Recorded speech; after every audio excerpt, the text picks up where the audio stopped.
Hey guys, and welcome back to my channel. In today's video, I want to talk about a topic that's been covered not to death necessarily, but at least very much so if you're in the video game scene. And that is the fact that there has been a ton of layoffs in the game industry as of late. Technically, the layoffs started like last year, but already this year, only about to be 3 months into the year, there's like almost like the same amount of layoffs, probably even more so than last year, I believe. And I just want to talk about what this means for the game industry.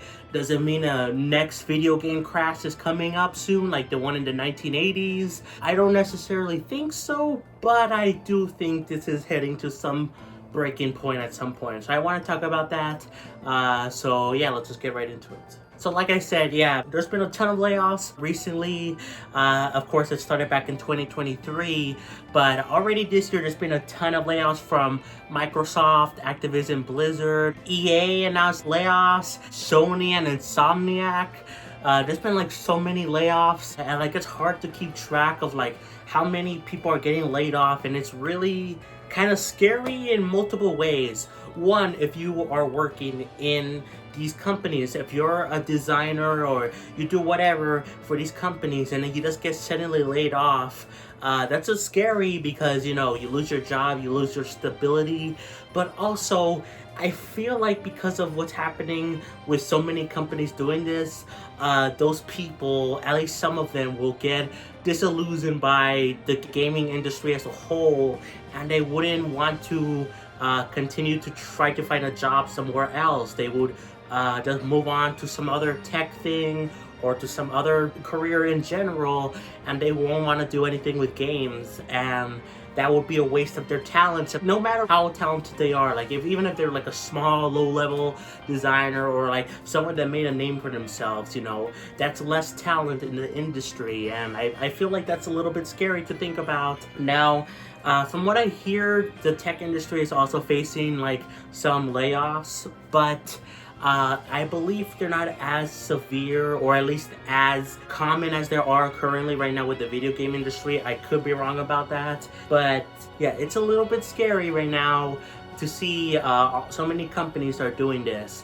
Also, Sega of America also announced some layoffs.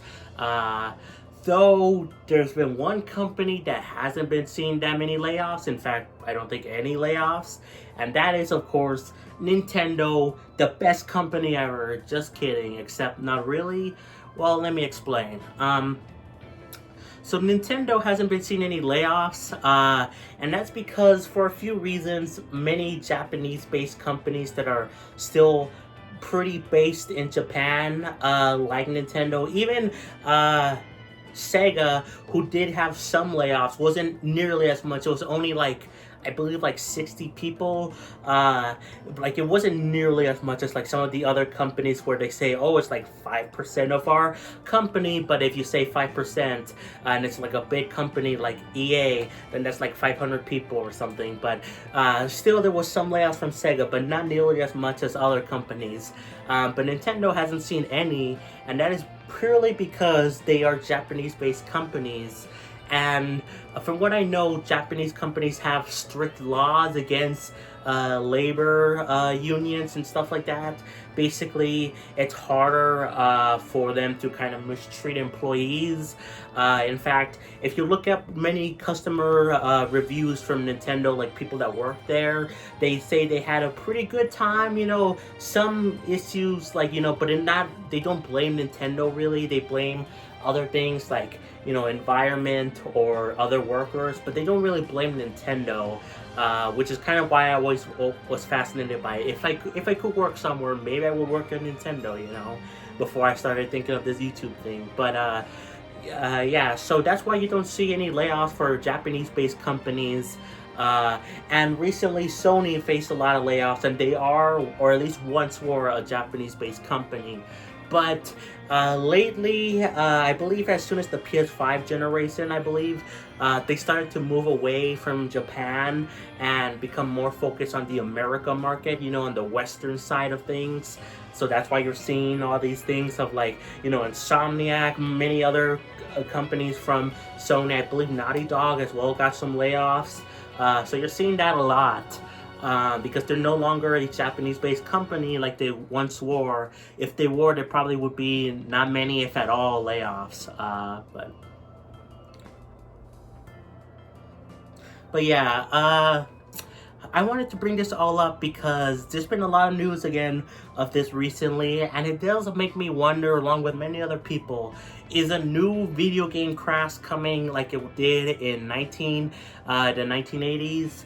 And I don't think it is, at least not necessarily. There's many reasons why the video game crash happened in the first place. The main culprit was the E.T. game, which was a horrible game. You had no idea where to go. I have trouble learning on where to go in older games, but that game had you literally had no idea where to go. But they overproduced copies of that game, and they thought it was going to be a popular hit, and it wasn't. And then there's many other factors to it. It was a newer type of thing. Video games, they only came around in the late 1970s, and even then they started to take shape really in the 1980s, and even then I would argue they didn't really take shape until the NES. And then I would even argue further there that most of the NES games were not that good. So point being, video games were still a new concept. So there's a big reason why they crashed, and Nintendo was the one to kind of rejuvenize video games as a whole, and you're kind of seeing that, you're seeing some of the similar things as that video game crash. You're seeing this now where kind of Nintendo was the one saving grace, but even then I don't think this means a video game crash is coming. I do think there's something big coming from this breaking point. And it's just the fact that the reason why these layoffs are happening in the first place to these companies is just the fact that video game budgets are becoming way too big.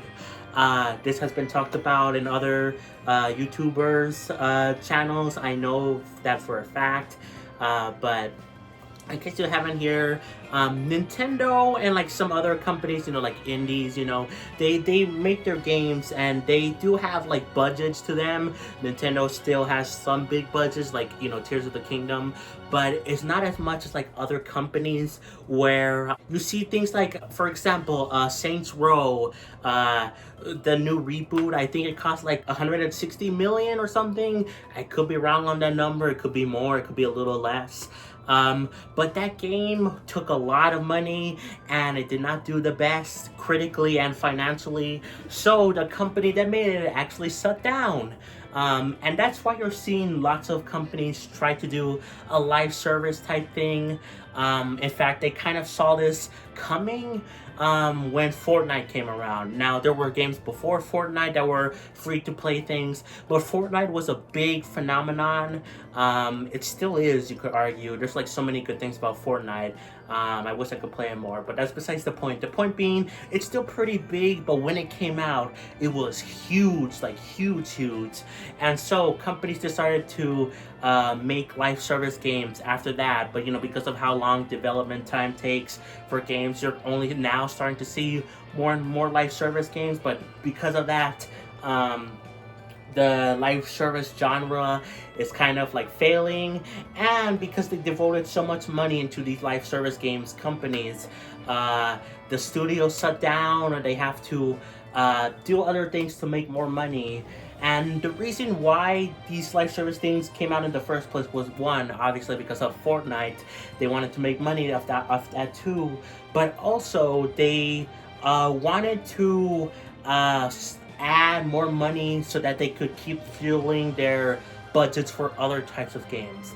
Sony has actually talked about this with their live service games that they're planning on releasing. In fact, one of them, they did release Helldivers 2. You see this where they want to make live service games and they do well so that they have more money to spend for their big budget Last of Us, Spider-Man single player type games. And I just think that that's really the breaking point that's going to happen to the game industry. There's just too much money being thrown out at companies to make games, and I don't think you need that. Are nice graphics neat? Yes, they look beautiful, but I don't think graphics are the main thing. Growing up as a Nintendo fan, graphics are nice. They are.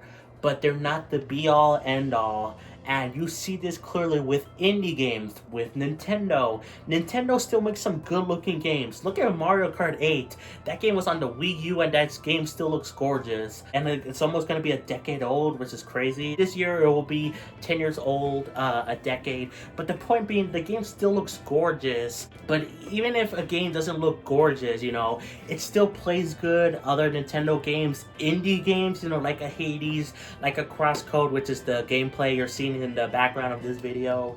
But like these games, not only are they smaller budgets, but they're also more creatively driven. You know, they're indies, Nintendo, they're trying different things.